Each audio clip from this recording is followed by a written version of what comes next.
The old music is back. I queued up the wrong one, but we gonna roll with it. Y'all know what it is, man. This is where we talk shop, we talk sports, we talk shit. It's the Showdown. Hey, hey, hey, hey, hey, hey. Yo, welcome to the Showdown, man. I am your boy OG Tim Wilson, and we are back again, the whole crew, me, myself. Also, I have with me Big Ed in the building, and of course, we have your host of the show, Wayz himself. Wayz will guide the conversation here tonight. Tell us what we're going to do next. I don't know what we're going to do, but in the meantime and in between time, let's start off by doing a ceremonial toast, if you don't mind. There you at, Wayz. There he is. Boom. What is he toasting tonight? Another girl drink? No. It's technically a Bloody Mary, but it's beer instead. Okay, a bloody beer. Yeah, bloody beer. Mm-hmm. Hmm? Or a beery Mary. Yeah. So Big Ed, how you doing, man? Your mic is off. I forgot I turned it down. Yeah, sure. Look. Before we started the show, he had the mic up. He was hawking and coughing up Smurfs. Now it's time for him to talk. He got the mic turned down. He doing backwards. That was backwards. But no, I was saying that Wayz had the girl cup though. Oh, yeah, the girl cup. Oh no, this is not a Bears cup. Sorry. Oh, I know it's worse. It's Mikey. What? oh Worse? my goodness. I don't know about all that. Took a shot at the Bears, man. So, what's going on with you, Big Ed? Nothing much. Had the Juneteenth celebration this weekend. How did that go? Pretty good. Cool in the game. Yeah, my foot actually held up pretty good. So Good deal. Good deal. Wayz, what's up with you, man? And not much. How was your weekend? It was dope. You know, Father's Day, Juneteenth Day. It was nice. Woke up. Kim made breakfast and shit. I made dinner. I was like, fuck it, I'm gonna getify the shit out of dinner tonight. It's Juneteenth as well. So I fried up some chicken, made some collards, cornbread, and some mac. And that killed it. Kids had a good time. I had a good time. Got it in. That's what's up. So I had an interesting weekend. Yeah. I went to Airborne Adventure Park with my son and my grandson, Dejan and Jaleel. And man, it was fun, man. They got these trampolines everywhere, and we jumped on the trampolines, and then we could jump on the trampolines and dunk basketballs. They got trampoline walls. You can just jump into the wall and bounce back out onto the trampoline. Man, it was way too much fun. I was way too old. I was tired as fuck. And I had mentioned to y'all earlier that I went live and was saying, well, I didn't go live, actually. Dejan did. And I went on I grabbed his camera, went on his and was saying, hey, I'm too old for this shit, right? I don't do this. If you're my age, don't do this. This is not for us. Yeah. I needed the exercise, so it was a way for me to get some exercise. There's something about getting exercise. I've been pretty much a hermit for 2 years, man. I'm just now getting back out because I'm usually pretty active. Something I forgot about being extremely active that can happen, and it usually something happens during that time, and that is you can get injured. Injuries happen when you're very active all the time. Mm-hmm. And so you're familiar with this show, American Ninja Warriors, Right. They do the obstacle courses. Yeah. And at the end, they do the warp wall. You're familiar with that? Do the warp wall. You run up the warp wall at the end. That's how they close it out. They got to get up the warp wall. Well, this place had a warp wall. And I'm sitting there with my grandson, and he's trying to climb it. I said, no, you don't climb the warp wall. You run up it, And he's little. He doesn't get what I'm saying. He's just constantly going to walk up to it and try to climb it. And I said, no, you got to run up here. Let me show you. This was shortly after that live moment when I said, don't. And I've never actually done a warp wall. I've just seen it on TV.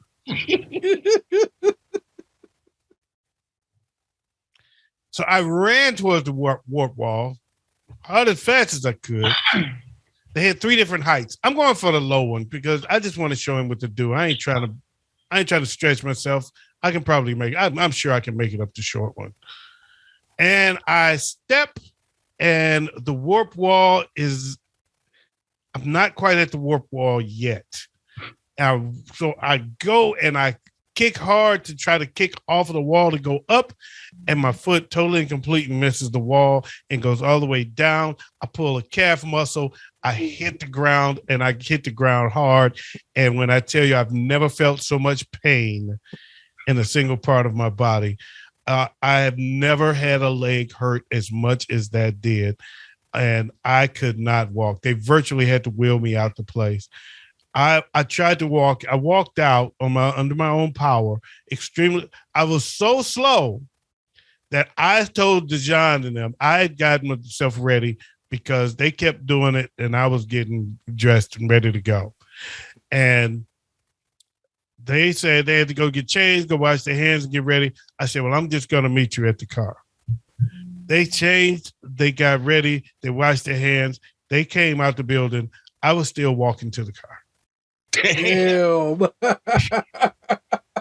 That's how slow I was walking. And so Father's Day, I was sitting here with a leg kicked up, elevated, watching TV all day. But I did get a gift for my other son. Evan gave me some cufflinks. They're pretty dope. But yeah, I was able to put some muscle relaxer on it. I got some ointment that I use for tendon repair, and put some icy hot, put an ice pack on it. I wrapped it up nice and tight, and I can walk almost normal now. Okay. You can't see it. I can't get it quite up there. Can't quite get it high enough, but I can walk almost normal. But check these links out. I got these links. Oh, hell yeah. Hell yeah. They're little compasses, and they move. So as I go east, they will say east. As I move west, they will say west. My cufflinks will tell me what direction I'm headed. So it's pretty dope. I kind of dig it. To the east, my brother, to the east. To the east, my brother, to the east. With the key. Yeah. Wayz don't know nothing about that. He's sitting here. What the fuck are they talking about? He's too young. I'm sitting here like, all right, I think this is the part where I tune out a little bit. Yeah. Excellent. Don't know anything about that. Van Glorious. With the red, the black, and the green. With the key. Sissies. Oh, man. Okay. All right. So let's go ahead and dig in. NBA Finals has officially been determined, and the Warriors won because Boston can't shut their fucking mouths and got fucking Steph Curry hype. You know what? I think it was more than that. The Warriors. I think they got their ass kicked because A, the Warriors were better. B, the Warriors were more mature. Mm-hmm. And Boston need a point guard. Yeah. They need a point guard, man. They can't, everybody's got to get the ball and try to create their own shot because they don't have a guy that can set them up for easy shots, to get them easy shots. And it just got to be easy to defend because when he gets the ball, just clamp down on him. He's got to find his own. He's got to make a shot. He's got to create his own shot. Just don't let him, and you'll win the game. And Steph went off in that last game, and they kicked their ass, man. Mm-hmm. Steph got his Finals MVP, but that raises a question. What's that? it's been proclaimed by Shannon Sharp beforehand that if Steph wins the Finals MVP and adds the Finals MVP to his resume, he is now in the top 10 all times. So my question is, do you think Steph Curry is top 10 all time? I don't see who he'd bump out yet. You know what I'm saying? Because he'd have to replace somebody. You got to bump somebody out. And I don't see anybody he'd replace. No. Put him in the top 15. Yeah, right. But I'll be real. I hold him to a higher regard than I would LeBron. Because as far as efficiency and ability to get the job done without having to get a team built around you. Bullshit. No, hell no. Don't try to bullshit me. How many times did this man have to fucking move? It don't matter if you got to find success. Team around you. Even if they build a team around you, it don't matter. How long have him, Clay, and Dre been together? We're talking 3 Hall of Famers right there. And they've been together this whole time. And they did bring in Durant. And he didn't have to go anywhere to have a team built around him. A team was built there. I mean, he had Kevin Durant for 2 of his championships, and they went and got him. They went and got Kevin Durant. He didn't just, say I'm going there. They went and recruited him because they lost to LeBron. And they couldn't get past LeBron and the Cavaliers with the team they had, so they went and got Kevin Durant. And they got those 2 rings. And those 3 have been together this whole time. So this thing that LeBron has to have these, everybody had a team built around him. Not all, some teams, some players were with good enough organizations that knew how to build a team right there where they were, so they didn't have to leave. And some guys, this one guy had to go to Cleveland. And how many of those superstars? Okay, Cleveland. How many rings does Cleveland have? You want me to tell you? It doesn't matter. Tell you how many championships in the history of the NBA Cleveland has?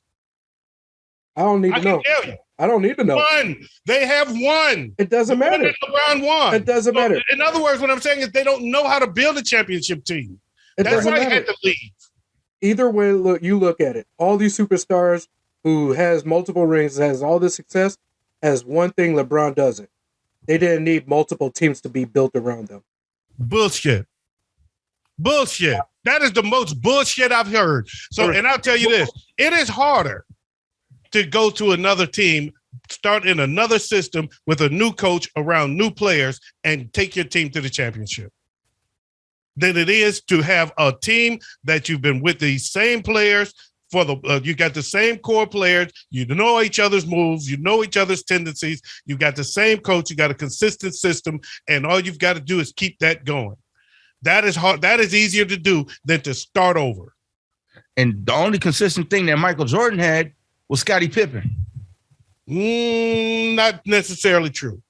What other consistent? He had BJ for most of those years. He had Steve Kerr for most of those years. Mm-hmm. He had Paxson for most of those years. He had Luke Longley for most of those years. He had Phil Jackson for every single one of them. Every successful season he had Phil Jackson as coach. Besides Phil, the only consistent thing on the Bulls squad was Scottie. Because, like you said, the point guards changed. They went through BJ, John Paxson, Steve. But they were there for a while, though. They were there for some time, though. It wasn't like it was. It wasn't like it was a lot of time. But he had Scottie. He had, like I said, they had that same system. They had Luke Longley. Yep. But they also had Bill Cartwright. Right, but Luke Longley was the center the whole time for all 6 championships. Cartwright was the center too. Cartwright was not starting. When they won. Okay. Not when they won. Longley was. So they had that, and then back then it was duos and not big threes as much. But you think about Larry Bird. Okay, you got Larry Bird. They didn't draft Kevin McHale, Dennis Johnson, and Robert Parrish. They brought them on and they built this team around Larry Bird. They know how to, but they're Boston. They know how to build champions. Right. Mm-hmm. So you Magic had a whole bunch of them. Shit, they traded to get Magic. They traded to get Magic. Kareem wasn't drafted by the Lakers.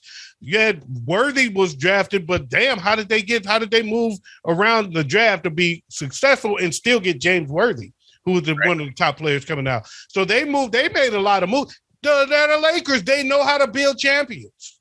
Yep. The Lakers were loaded in the 80s. All the teams are built around at least one or two superstars. They know how. Shaq was drafted by Orlando. Yep. Orlando doesn't know how to build a champion. Oh, they got to the final. So Shaq went to the Lakers. Let's call it what it is. He did have a good run with Penny, though. He had a good run with Penny, but he also dissed him. Yeah. Same thing. He also dissed him. Same thing he did with Kobe. He thumped Lil Penny off he made a commercial with Lil Penny, thumped him off his shoulder. Oops. What about me in your world? Oops. Who's that?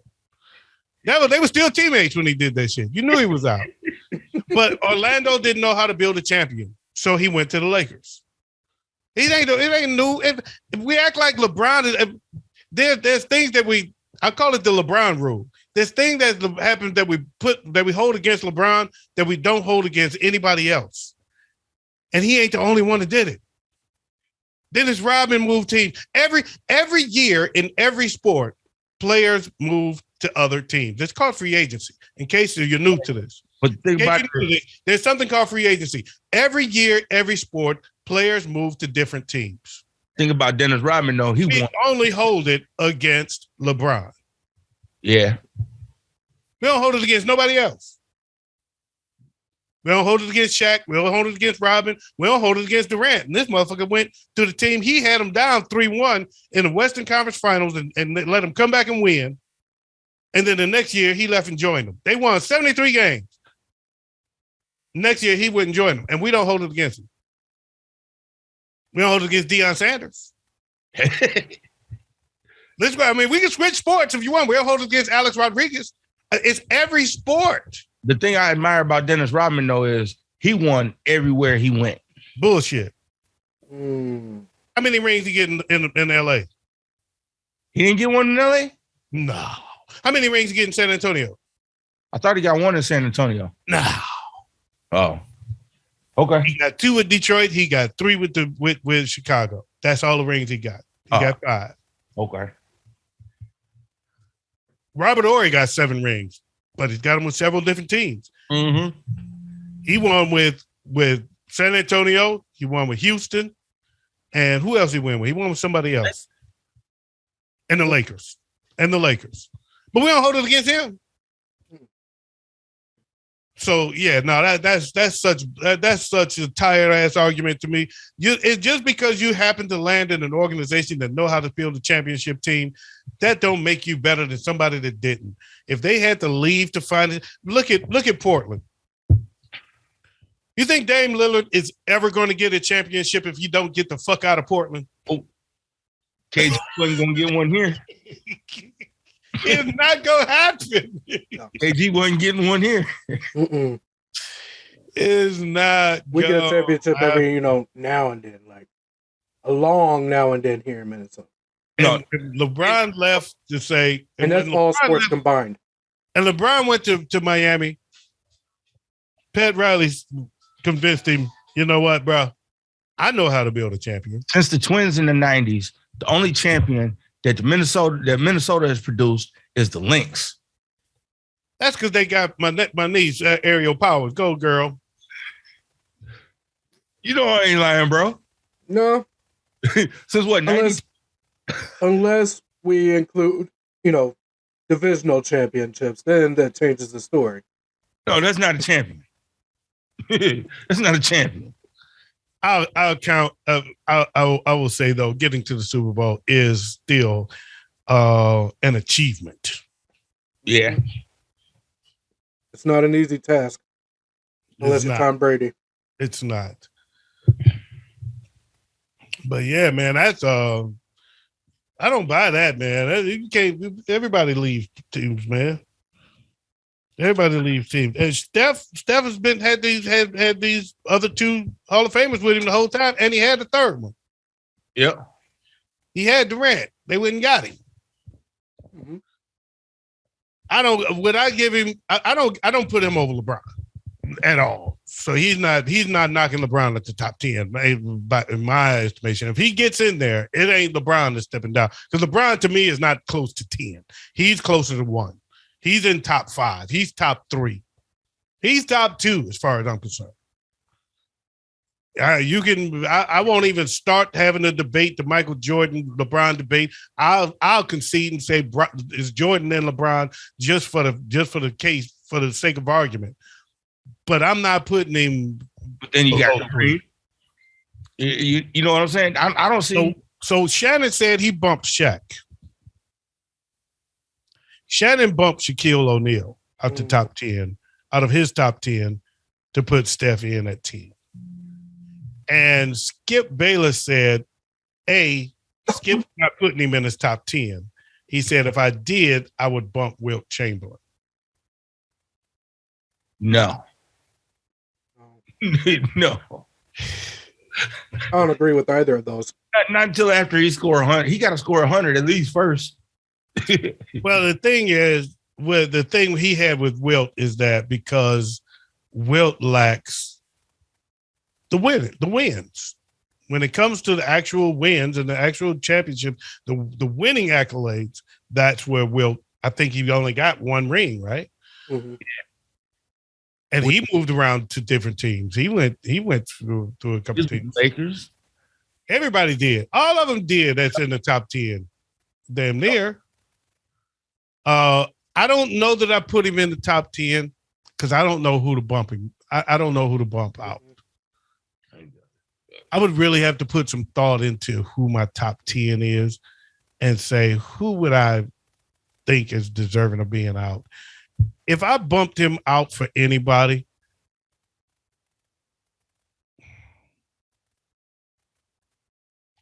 it would have to be, quite frankly, I don't know. Yeah, I don't know. Yeah, I can't. I would. Kobe maybe, because Kobe was so much like Jordan that they cancel each other out in a lot of conversations. From as far as I'm concerned, however, if I was starting the squad, do I want Kobe or do I want Kobe? Mm-hmm. Yeah. All right. So you gonna bump Dr. J out? Oh hell no. Larry Bird? No. Magic? No. Isaiah? Maybe. With cutting my bias out of this conversation, of course, Isaiah is only in my top 10 because of bias. He's in my top. He's the second. He's number 2 on my point guards list, bias or not. Mm-hmm. But I may say Steph has an edge on him now and bump him to 3. The same way I humbled myself and put Brady over Montana, I would probably put Steph over Isaiah. Okay. Because the reason I have a problem with it, it's hard for me, is because how tough Isaiah was and how mentally tough Isaiah Thomas was. Isaiah Thomas was extremely mentally tough. He came up in an extremely tough era. He kicked Bird's ass, Jordan's ass, Magic's ass, Dr. J's ass. He had to kick them until damn near the rest of the top 10 got their ass kicked by Isaiah. Still don't get no respect. And so mentally tough it was. But in the end, he has 2 rings and one Finals MVP. Steph got 4 rings and 1 Finals MVP. Yeah. And he's got 2 league MVPs, 1 unanimous. Yeah. So, that's a hell of a resume he's put together. Mm-hmm. Yeah. All right. So I think that is probably the most compelling conversation you have to put Steph in the mix, is maybe he has jumped Isaiah. Maybe. He did change the game too. I mean, he did revolutionize the game. Yeah. He changed the game. The game is completely different because of Steph Curry. And that's a big factor in his favor as well. But when it comes to LeBron, he's not a scorer per se, yet he's about to be the top scorer in the history of the NBA. He's on the cusp of being the top scorer of all times, leading everybody in scoring, even though he's not really a scorer. But, when you look at his numbers versus Jordan got him on points. There's no doubt about it. Jordan is better offensively, no doubt, than LeBron. I would even say comparably defensively as LeBron. But LeBron also do rebounds and assists and everything else, you know what I mean? So he does so much more than the other players. So Jordan had Pippen to check the big guy and he had Robin to grab the rebounds and to check the big guy. LeBron had to do that. LeBron did that. LeBron scored. LeBron had more points, rebounds, and assists than everybody on both teams in one of the finals that he lost. How do you do that? Think about that for a minute. And that's why championships is a team achievement, not an individual achievement, in my opinion. But they lost the first one they lost to Stephen. He led all players on both teams in points, rebounds, and assists. That's fucking incredible. Yeah. I've never seen that before. So, Yeah. I mean, yeah. There's things in each era of basketball that you've never seen, that everybody's never seen. Absolutely. I agree that 100%. And the person that does it is usually somebody that we exalt into this other atmosphere. LeBron's problem is Jordan exists. See, there was no GOAT debate when Jordan was playing. He didn't have to live up to the last Jordan. You know what I'm saying? He didn't have social media. We didn't have a voice. Mm-hmm. He didn't have to do that. Whereas LeBron's got this. Once somebody said he might be better than Jordan, all of a sudden Jordan fans got to hate him in order to discount that conversation. And the stronger the conversation came, the stronger the hate came against him. And it's just enough. I tell you, the internet for me has been far more enjoyable when I ignored every single Jordan and LeBron post that I could possibly. I just ignore them, and I've enjoyed it so much more because it's a never-ending debate. It's like talking politics or religion at work. It don't stop. You're never going to agree. You never will. But off the court, at least he is undoubtedly more active than Jordan was. Jordan was about protecting his image. Yeah. All right. Let's get into some NFL here. Okay. I got this graphic where I believe it's Fantasy Pros website went over and put up their top dark horse MVP candidates. We're going to decide whether or not we do agree or disagree with this list. Okay. All right. So first up, we got Cooper Kupp, we got Jonathan Taylor, who I think should have been MVP last year. And then we got Cooper Kupp. I thought he should have been MVP last year too. Yeah. We have Cooper Kupp, who was another strong MVP candidate from last year. Yep. TJ Watt. Jamar Chase. Trey Lance. Jalen Hurts.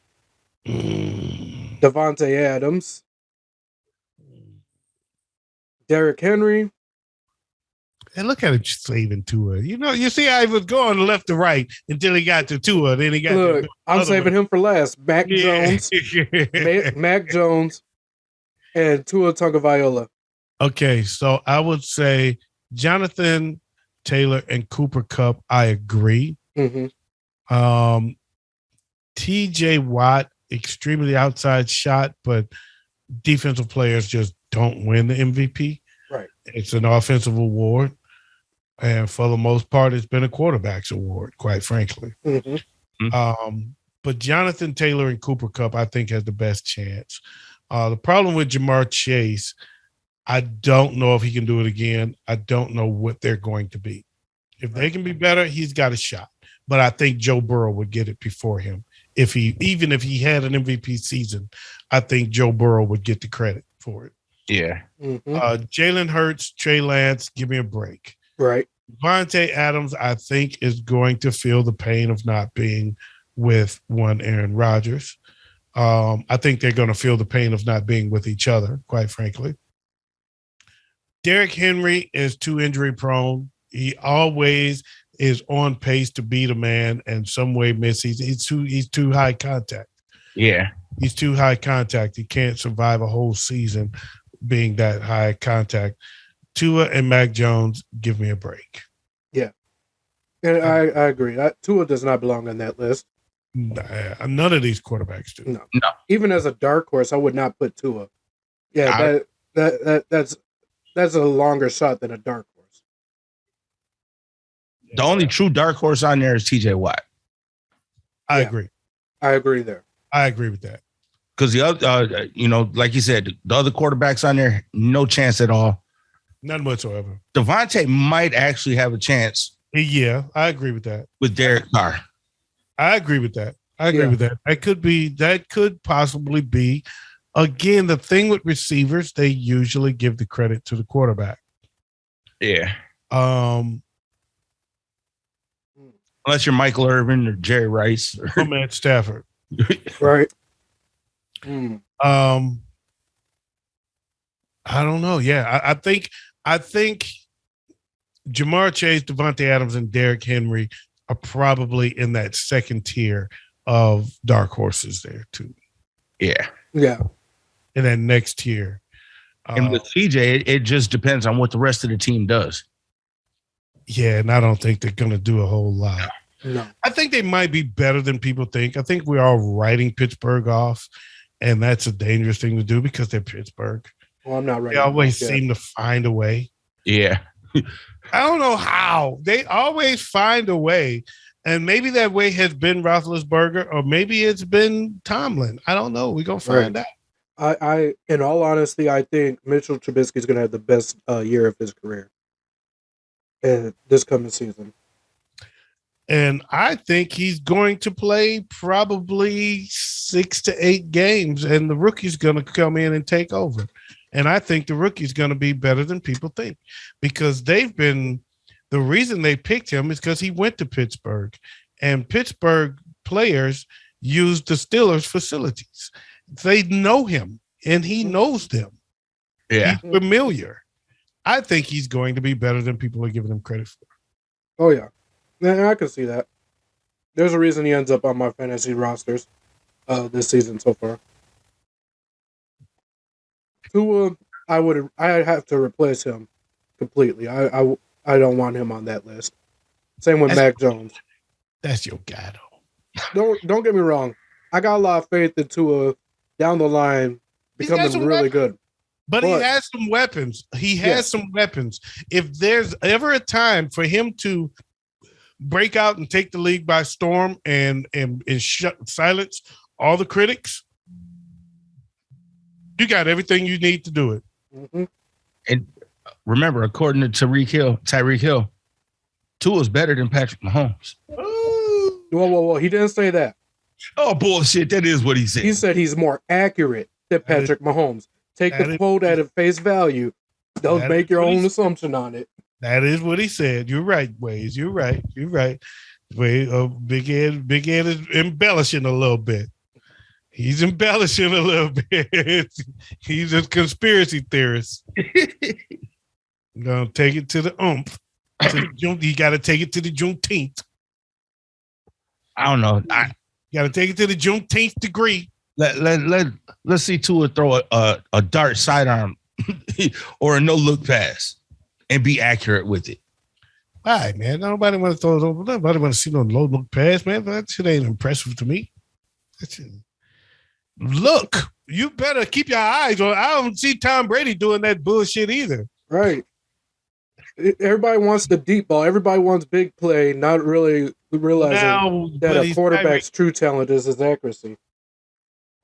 Anybody could throw a ball. But he is Tyreek Hill. Mm-hmm. Yeah. So can he get it out there deep? Don't need to. You just get him in space. He can do the rest. It's true. Very true. Very true. We're gonna see. It is easier though to do it with nobody tackling you. 7-on-7. No defense. Yeah. That is easy. And that's why I'm holding my judgment on that. Is I'll wait to see him at game time. That's like a lot of quarterbacks are getting that same recognition this offseason, saying they're looking great. They're looking great. Well, yeah, you always look great when there's no pads involved. Exactly. No pressure. Exactly. We'll see. Oh, they say Justin Fields looks great. You know. See. Second time he took a shot at the Bears today. Right. Now let's go on to our. Last week we did our underrated player from each team in the NFC. This week we're going to do the same, but with the AFC. Starting with the AFC East. Fantasy Pros got for the Bills, Isaiah McKenzie. Miami's got Chase Edmonds. New England has Kendrick Bourne, and the Jets have Elijah Moore. Chase Edmonds is a receiver, right? Running back. Running back. I like Chase Edmonds. Mm-hmm. He was with Arizona, if I'm not mistaken. Yeah, he was. I like Chase Edmonds. I really like Kendrick Bourne.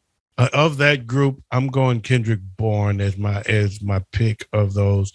I'm not in disagreement with any of those. I think for Buffalo, I might go more with Davis. Was it Gabriel Davis? Was that his name? Yeah, Gabriel Davis. Yeah, I'll probably go with him over Isaiah McKenzie, but I don't have a heavy disagreement with any of those. No, me neither. I definitely agree with Kendrick Bourne. Yeah, and Elijah Moore as well. Exactly. Yes, agreed. All right. AFC South. We got Houston with Brandon Cooks, Indy with Matt Ryan, Jacksonville with Christian Kirk, and Tennessee with Kyle Phillips. Cooks is actually the best player on the Texans. Agreed. Mm-hmm. I don't know if Matty's got it anymore. You know what I'm saying? I'm on board. I think wait and see. Go ahead. I'm sorry. It's a wait and see with Matt Ryan. I'm on board, man. I think what you just said is indication and vindication that he is the most underrated. Yeah, because I think Matt Ryan has been an extremely good quarterback for a very long time. Things just fell apart in Atlanta, and he gets a second win, and yeah, I think he's gonna light it up. Yeah. AFC South is not a great division. It is a good division to have a shot to play Houston and the Jaguars twice. You can put up a lot of numbers in those 4 games. Well, they're gonna give Tennessee a run for the money. Yeah, I think they will. Yeah. But I like Matt Ryan. I like Christian Kirk. Mm-hmm. Yeah. I think Christian Kirk is a really good player. Didn't he come over from Arizona? Yeah.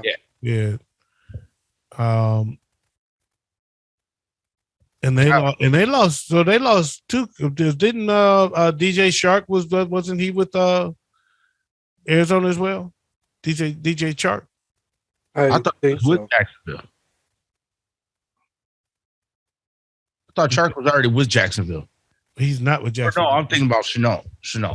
Chenault is with that's my guy. Chenault is a baller. I'd put him as the most underrated on Jacksonville. Chenault is a baller. Because Christian Kirk, he's more he's a little bit more well known. Yeah. His time in I might agree with Big Ed for the first time in my life. But yeah, that's the truth though. Christian Kirk, I think, has a known name.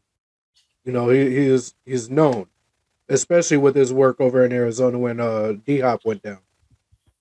Yeah, I think Chenault is the guy. And then who's Kyle Phillips? No idea. So I guess if he's any good, he's definitely underrated because I don't know who the fuck that is. Exactly. What is he, the long snapper? What the fuck is who is this dude?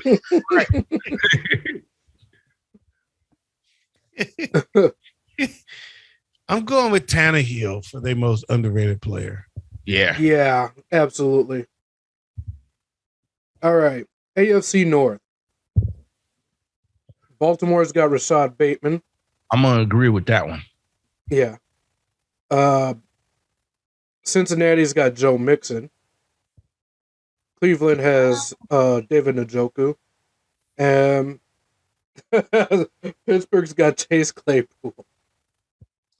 I don't think Joe Mixon is all that underrated. No. Me neither. Neither. So I don't know if I don't think that about Njoku either.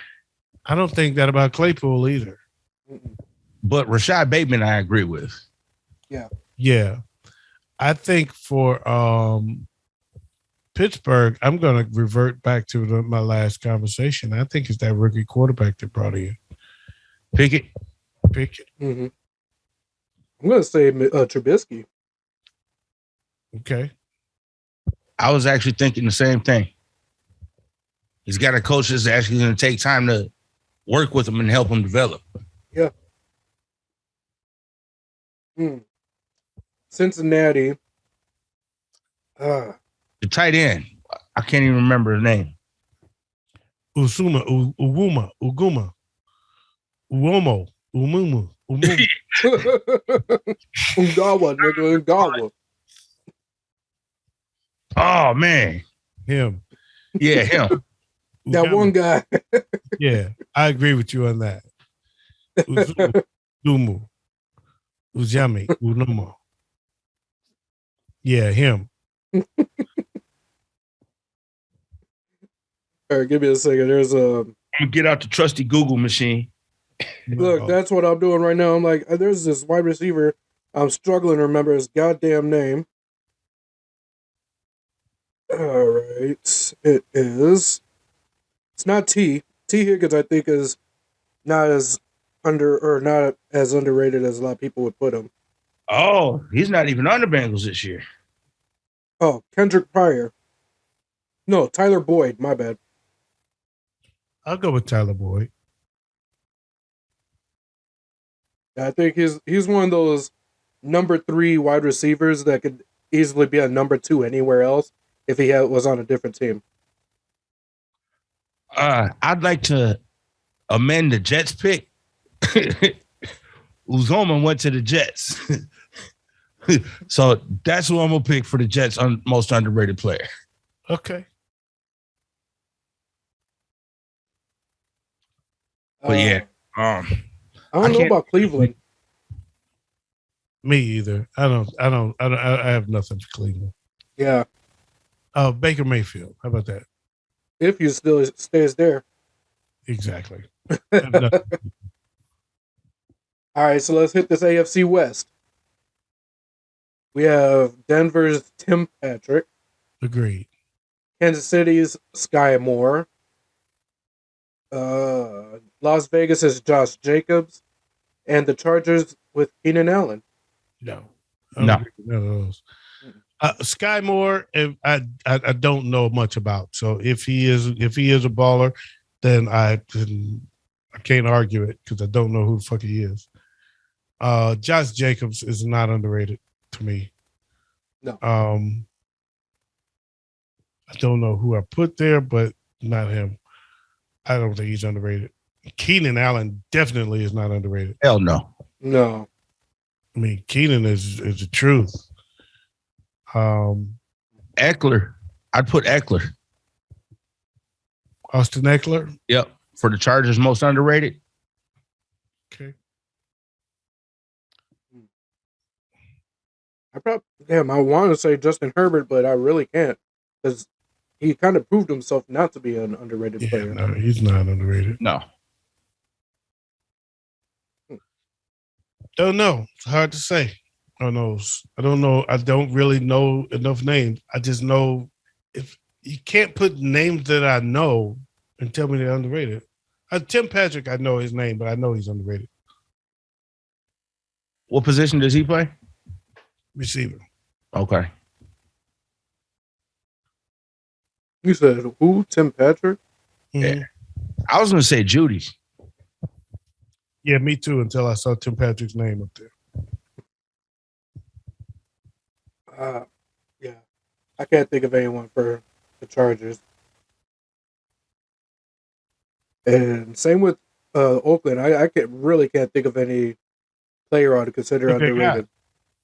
Yeah, because Darren Waller ain't underrated at all. No.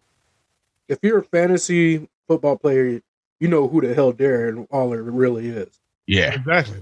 As far as we're concerned, he's a star. So speaking of fantasy football, and I know they started out as a fantasy football show, so I just got a fantasy football note. I'm noticing this year in our group, a lot of people are turning to PPR leagues as opposed to traditional scoring leagues. Mm-hmm. What's your thought on PPR versus traditional scoring leagues? Makes things more interesting. This is only my second year playing fantasy football, so. So do you know what PPR is? No. Okay, so PPR stands for points per reception. Oh, okay. So traditional leagues, for the most part, don't give a point for every reception. You get points for yards. With a PPR league, though, you get points per reception. So it takes it a little away from being so much of a running back dominated league and more of a receiver dominated league. Yeah. Because it's about how many catches you get. Because the more you can have a guy who just catches the ball a lot, don't really get a lot of yards, but get a lot of catches, and he can have a lot of value because you get a point for every time you catch the ball, a point for every reception. Okay. So it's a very different strategy. And I'm noticing a lot of the leagues that's popping up are PPR, whereas especially in the group, a lot of them are PPR this year, where that was not a thing in the past. Carlton kind of introduced the PPR to the league, and I think people are the mechanic is kind of jumping on board with that. And you know, he starts probably the bulk of the leagues. I'm not changing my league to a PPR. I'm not a huge fan of PPR, but it changes the strategy. It does change your strategy of how you build your team. Yeah. It has to be different. Okay. Based on that explanation, I like standard leagues better. I'd rather be in a standard league. I like both formats kind of equally because a standard league, you're going to have all kinds of running backs, quarterbacks, just balling out, making massive points. PPR league, it balances where you get more. The running backs are still going to get good scoring, but now there's that added element of receptions. So you also have to pay attention to how often does each quarterback check down to their quarterbacks or their running backs, their tight ends, on top of the receivers. So I like both equally. Yeah, and I also look at another thing with PPR is that it normally has higher scoring games because you still get all the standard points, but you also have this added bonus of points per reception. So it's not like that replaces any of the other points you always get in the standard leagues. It's another revenue stream, so to speak, of points that you get. So the scores are normally a little higher. Oh, yeah. So instead of some of our games being like 300 points, they're going to be like 400 or 500 points. Most of the game's going to be 300 points. Yeah. I'm not a big fan of high scoring leagues. I'm just trying to figure out what was, because last year I had a couple games that got close to 300 points. And I don't know what your structure was. So while we say standard, there's still not really the only way that you're getting a true standard is if you don't make any changes when you build the league, which normally in the true form of a standard league, it's very hard to get close to 200 points. You will see games every once in a while they get upwards of 150, but for the most part, the points hover around 100 and under. However, most leagues you do some tweaking because you do want to add some bonuses in there, so you can get some high scoring games, but the high scoring games should be 150, 200 at the most. I've had games that go up into close to 200, but it's exceptions, not the rule. Now I did one time tweak my league, and I wanted to try something where everything counts. I called it an everything counts league. So every single statistic kept mattered. And when I tell you it was fucking ridiculous, I said I would never do this again. I don't like you're going into Monday night down by 140 points and you only got one player playing and it's your quarterback and he puts up 300 points by himself and you lose. It just, to me, don't seem right. It is stupid. So I said, okay, I'm done with that. We're going to go back. I scaled it back, went back towards the more traditional style, but I still tweaked it to make sure there was some excitement. Something that was a quirk in my league. And when I say my league, I'm not talking about Dynasty. I'm talking about the Nasty Football League, my original league. I had a quirk in it last year that I have to find and undo, where a defensive player could just out of the blue drop 90 on you. I was like, what the fuck happened? I don't know how it happened or what I had in there, but there was some kind of quirk in my scoring system where a defensive player could just pop up and drop a big number, like a stupid big number. And I was like, okay, I'm not going to I don't make mid-season changes, but I'm not doing that again next year. Right. I got to fix that.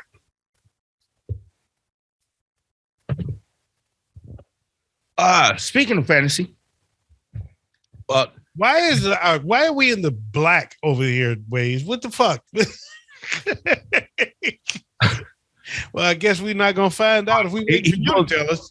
He pulled a big deal. He muted himself. Yeah, we couldn't hear shit you just said as an explanation. I was saying, I was switching back over to start the next graphic. But Big Ed started talking. I forgot I was fucking muted. Oh no, you can go ahead. You can go ahead. We'll hit this. We'll hit that on the next week's show. All right. So we're gonna go over this tier list for greatest quarterback of all time. Quarterback. We got tier 6 here with Sammy Phillip Rivers, Dan Phelps, Patrick Mahomes, Joe Namath, Russell Wilson, Lee Dawson, and Matt Ryan. Len Dawson. Len. I know how to read. I was just testing your eyesight. And I'm the one with glasses. And I just know who Len Dawson is. Len Dawson was great. Until I see tier 5, I don't know who I'm going to bump down, but I tell you who I'm not happy with being in this row. Who's that? I'm not happy with Dan Fouts, Joe Namath, and Len Dawson being in this row. Patrick Mahomes, I'm lukewarm about too. I think they all deserve a bump. But I mean, because I'm not putting Joe Namath and Matt Ryan in the same conversation. No. I don't think they belong there. I don't think I don't know who Sammy Bowe is. I don't think Phillip Rivers belong in the same conversation with Joe Namath and Dan Fouts. No. Len Dawson. Russell there's an argument there. Pat, there's an argument there, but Pat still got more to prove. I would definitely bump Joe and Dan. Definitely Joe. I'd bump Len too. Me too. But I got to see the next tier before I. Especially with Eli Manning in the next tier. Okay, Eli. Yeah, Eli definitely dumps down. I'm putting Joe there. I'm bumping Terry Bradshaw down. I'm putting Dan Fouts there. Yep. And I am bumping. That's it. That's it. I'm gonna leave. I'm not gonna. I'm gonna leave. I'm bumping Kurt Warner down and putting Len Dawson there. I could see that. I'll go there. Yeah. I'll go there with you. Yeah. Yeah, definitely. Tier 4. Got Bart Starr, Steve Young, John Elway, Staubach, Fran Tarkenton, and Otto Graham. I'm not opposed to any of those. I think Elway may be too low. I'd switch Jim Kelly and Tarkenton. I wouldn't. No. Nah. Two players that went to the Super Bowl 4 times and lost. How about that? But no, I'm not. Fran Tarkenton was better than Kelly for me. I liked Kelly, but not like Tarkenton. Come on, man. Hey, stop hating on the Vikings. That was a hate move right there, man. No, they might need to move up. All right. Elway is a hard. See, I'm putting Elway over Johnny Unitas. Me too. Yeah. I'm bumping Unitas down and Elway up. I'm bumping Brett Favre down to 7. Huh? No, I'm not bumping Brett. No, I'm not. I'm not. I mean, it's close with him. It's close with him and Steve Young or Staubach, but I'm not. I'm not gonna bump him. No. I like Young and I like Staubach. Both of them I like better than Brett Favre, but I don't know that they brought to the game what Brett Favre brought to the game. So I'm okay. I kind of put those 3 on a tier together. Mm-hmm. So I wouldn't bump either of them for each other.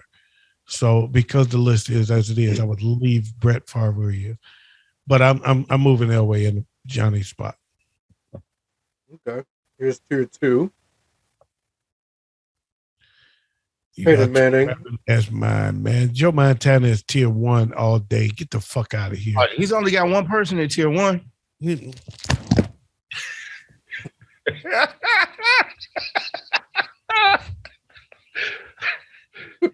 that is wrong though. That is wrong though.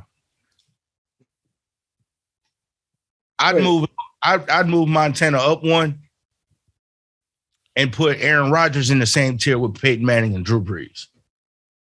But Joe Montana and Tom Brady, they're on the same tier. I agree with that. And that would allow us to push either Steve Young or Staubach up into that tier 3. But yeah, Montana and Brady are top tier. And Manning, Drew Brees, and Aaron Rodgers belong in the second tier together. Yeah. I agree with that. Yeah, I can see that. Yeah, I could definitely agree with that as well. But if you could only have one, okay, all right, I'm gonna let Tom Brady be the one, but there's nobody else in the class with Joe Montana No, and Tom Brady. no. He's the only person in Joe Montana's class. Joe Montana is like tier 2 by himself, if that's the case. Yep. We're only gonna have one. And then we bump everybody else down. Yeah. So now, yeah, Montana and Brady on the same tier. Okay. Yeah, I cannot disagree with that at all. All right, well, that does it for that. Now it's time to make these. What's up? Their play style was so similar. It's like Brady just modeled his whole game after Joe Montana. Yeah. That was Bill Walsh changed the game. That's what that was. Bill Walsh invented this system that said, why run the ball every first down when we can just throw it 3 yards and it would be the same as a run? Instead of we just make short passes instead of short runs and save our running back and keep defenses on their heels a little more. And next thing you know, he revolutionized the game with the offense. And Joe Montana was the perfect architect to make that happen. Oh, yeah. All right. Y'all ready to make these picks? Need a break? Yes, I need a break. I need a break. It's going to be a long show. Last week was too. Yeah, it is a long show. That's because we got too deep into the basketball a little bit. But this is the Showdown, man. We'll be right back.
We are back for the Showdown. I know we don't have a lot of time because it's been, like you said, a pretty long show. So I wanted to cut that break a little short. Big Ed not back yet? I'm right here. He's right there. He's coming. And I say I'm going to move along with my picks. I'm going to make my picks pretty fast. All right. Yeah, I think that would be a good idea for all of us. All right. So, who's first? All right, Tampa Bay. Tampa Bay win. Oh, who they play? Dallas. They're at Dallas. I'm taking Dallas. Yeah, Dallas finna get revenge from when they got beat in the opening game last year. I'm gonna take Dallas. Next up, they'll be at New Orleans. Tampa Bay. Yep. I'm going Tampa Bay as well. Unanimous. At home against Green Bay next. I'm going Tampa Bay. Tampa Bay. I'm gonna go Green Bay. The fuck Green Bay. They still own you. Next up, they're at home against Kansas City. KC. Yeah, I'm gonna go Tampa Bay. I'm gonna go with Tampa Bay as well. Next up, week 5 is at home against Atlanta. Tampa Bay. Tampa Bay. Tampa Bay. Next, they'll be at Pittsburgh. Tampa Bay. Tampa Bay. Tampa Bay. Then they'll be at Carolina. Tampa Bay. Tampa Bay. Then they'll be at home against Baltimore. Baltimore. Baltimore. Tampa Bay. They'll be at home against the Rams next. The Rams. I'm gonna go Tampa Bay. I'm gonna go with the Rams. They'll be at home against Seattle next. Tampa Bay. Tampa Bay. They'll be at home for a bye week. Then week 12, they'll be at Cleveland. Tampa Bay. Tampa Bay. Following week, they will be at home against New Orleans. Tampa Bay. Tampa Bay. Following week, they will be at San Francisco. Frisco. I'm gonna go Tampa Bay. I'm going to go Frisco. Next week, they'll be at home against Cincinnati. Cincinnati. Cincinnati. Then they'll be at Arizona for Christmas Day. Tampa Bay. Arizona. Then they will be at home against Carolina. Tampa Bay. Tampa Bay. And then they will be ending the season at Atlanta. Tampa Bay. God damn, they got an easy ass fucking schedule. They really fucking do. It's just like saying, Tom, here you go. Go ahead. Go one more time. I don't know. NFC North got an easy schedule too. Yeah. All right. Atlanta is next. First up, they will be at home against New Orleans. I'm going New Orleans. I'm gonna go Atlanta. I'm gonna go with the Saints. They'll be at the Rams. Rams. Then they'll be at Seattle. Come with Atlanta. Yeah, I'm gonna go with ATL. Atlanta. Then they'll be at home against Cleveland. Cleveland. I'm gonna go with Cleveland too. I'm gonna go with Atlanta. Next game we already picked. It's at Tampa Bay. After that, they'll be at home facing off with the 49ers. 49ers. Do I have to say it? All right, 49ers as well. Okay. Like I know you're not waiting for me here. Week 7, they'll be at Cincinnati. Cincinnati. Cincy. Then they'll be at home against Carolina. I'm gonna go Atlanta. We'll go Carolina. I'm gonna go Atlanta. Week 9, they'll be at home against the Chargers. Chargers. Week 10, they'll be at Carolina. And I'm going Atlanta. to go with Atlanta again. Yeah, I'll go Atlanta as well. Week 11, they'll be at home against Chicago. The Bears. I'm going to go with the Bears. I will go with the Bears. Week 12, they will be at Washington. Washington. I'm going to go Washington. We'll go Atlanta. Next up, they'll be at home against Pittsburgh. Pittsburgh. Pity. Yeah, Pittsburgh. Week 14 is a bye. Yeah, I want you to know you're the only person that says pity, just so you know. All right. Because he pitied them fools. Yeah, you got to pity them. They still got Chase Claypool.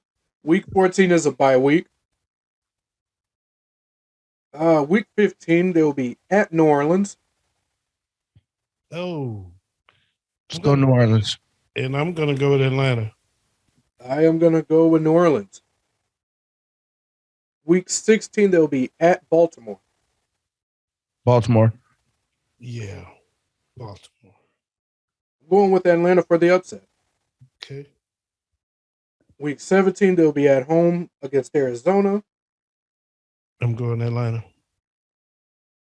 I'm going Arizona. I'm going to go Arizona. And they'll be ending the season at home against Tampa Bay, which we already picked. Yep. Next up is the Carolina Panthers. Carolina! Shut off. Flip it around your head like a helicopter. Okay. Raise up. All right. First up, they will be at home against Cleveland. I'm going to take Carolina. Cleveland. I'm going to go with Cleveland. Then they'll be at the Giants. I'm going to take Carolina. I'll pick Carolina. Then they will be at home against the Saints. I'm going to pick the Saints. Saints. Hold up. Sorry about that. Sorry about all that noise. It just dawned on me that I could actually put my mic on a stand for this segment and it'll be better. All right. So I picked the Saints and y'all picked the Saints? Yep. Okay. Next up, they'll be at home against Arizona.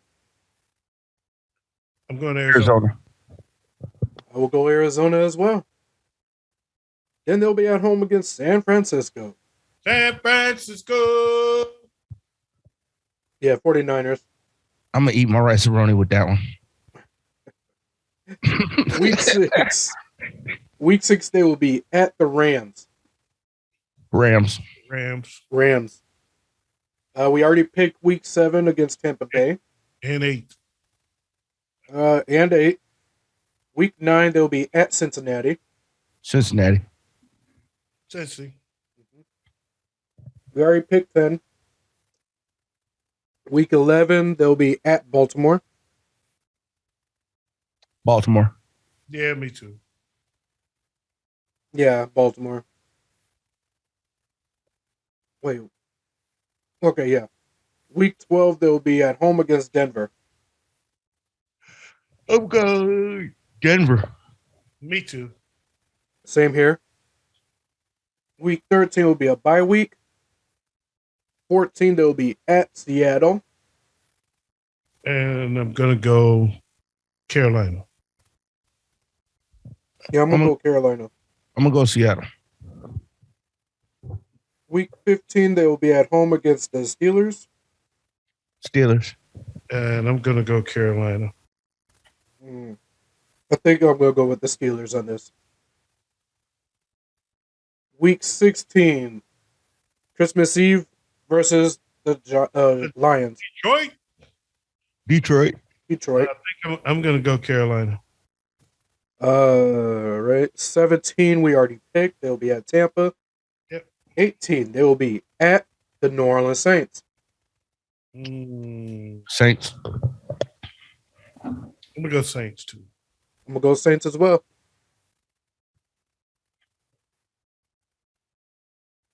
All right. Next up, and finally, the Saints. First up, we already picked. Got the first 3 weeks already picked. Yep. Week 4, they'll be at home against the Vikings. I got the Vikings. Week 5, they'll be at home against Seattle. I got New Orleans. Week 6, they'll be at home against the Bengals.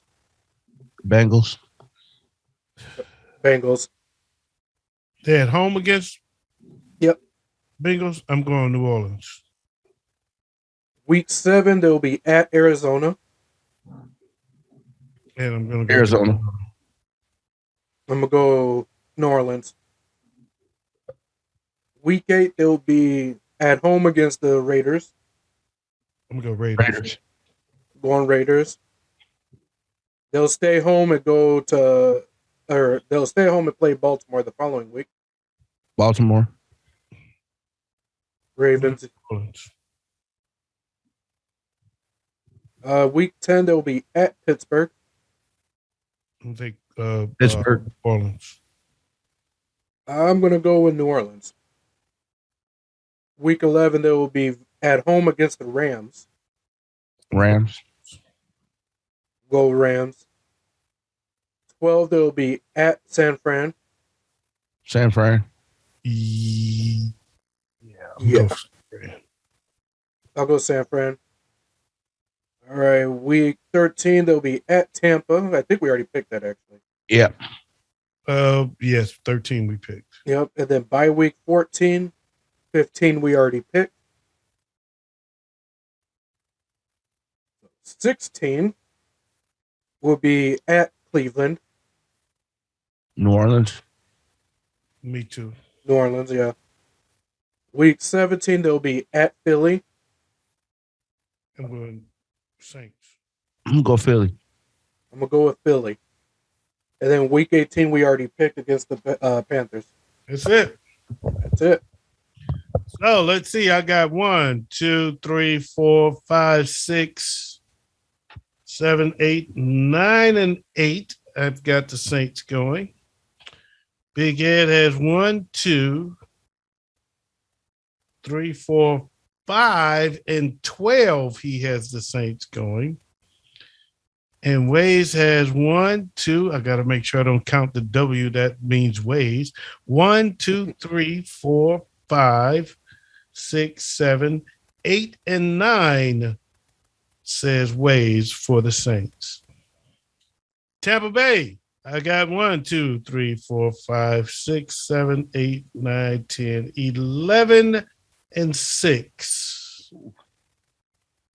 Big Ed says 1, 2, 3, 4, 5, 6, 7, 8, 9, 10, 11, 12, 13, 14, and 3.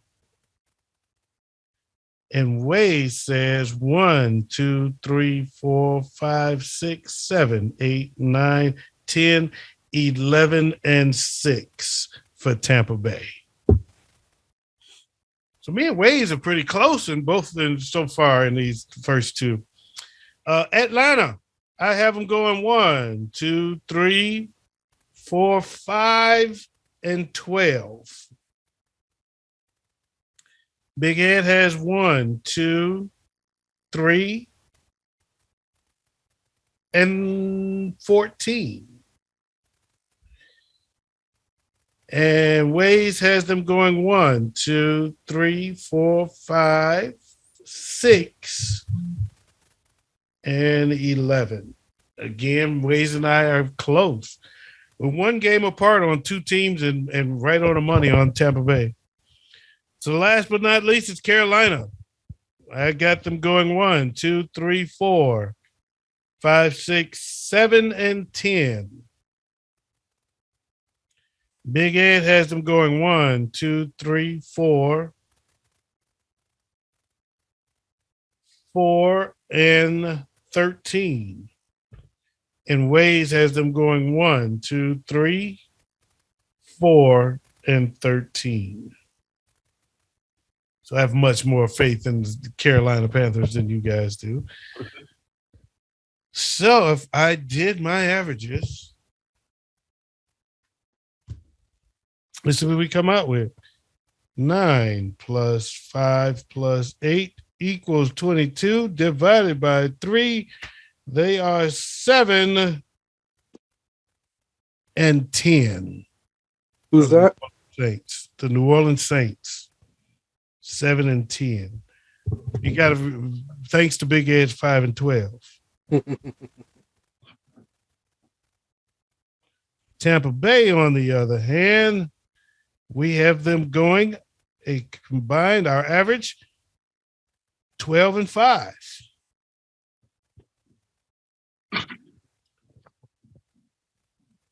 And who's this? Atlanta? Yep. Not looking good, Atlanta. 5 and 12. And Carolina, last but not least, Carolina we're going 5-12 as well. So we've got Tampa Bay running away with the division at 12-5. Mm-hmm. New Orleans coming in second with an ugly 7-10 record. And Atlanta and Carolina tied for last at 5-12. That actually sounds right. That's fair. All is fair until the season starts.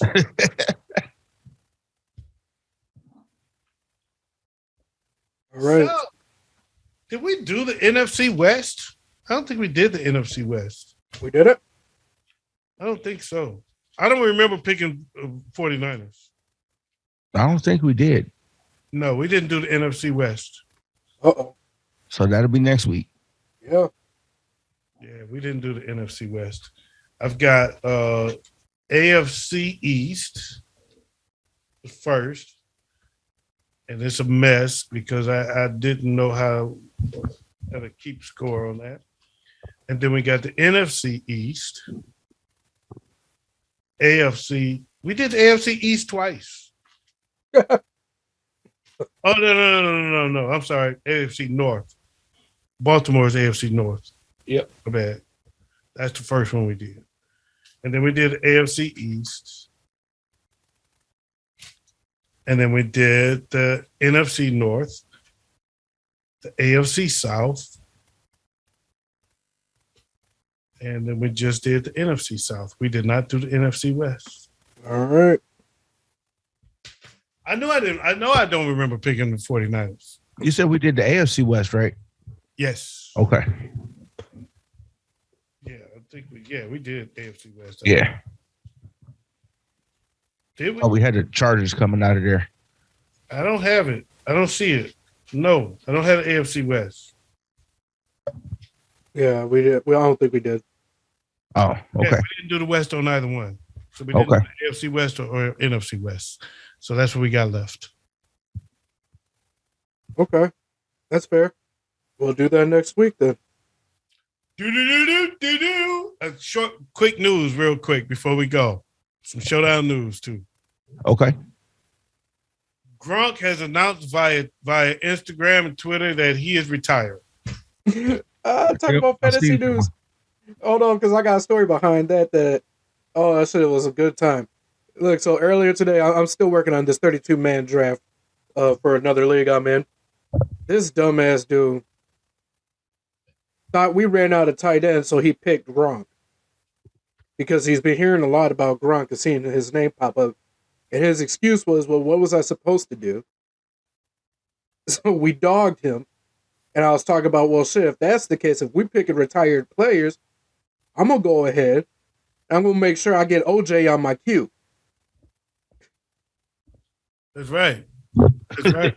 So now his agent, Drew Rosenhaus, has said that, yes, Gronk is retiring, but I believe that if any point of this season, Tom Brady is going to call, and when Tom Brady calls, Gronk will answer the call. That sounds fair. There was another little piece of news, too. What's that? Deshaun Watson settled on 20 out of the 24 cases. That is true. He has settled 20 of the 24 cases. Yeah, so what does that mean? He's getting closer to the season-long suspension. Yeah, exactly. Yep. That means he can stay out of court, he can stay out of jail, but the NFL is still going to ban your ass. They are still going to sit your ass down. You're still getting canceled for the year. You're getting canceled, if not the whole year, a good chunk of it. Hell yeah. Otherwise, that is it for the Showdown this week. Yo, I enjoyed myself on the Showdown. Big Ed, what about you? Me too. Had a lot of fun. Yo, that is it, y'all. Thank you for joining us on the Showdown. I'm your boy, OG Tim Wilson. You are here with Big Ed and Wayz along with me. Make sure you subscribe to the channel, like the show, share it with your friends, and come back next week. It's the Showdown. Peace. hey, hey, hey, hey, hey, hey, hey.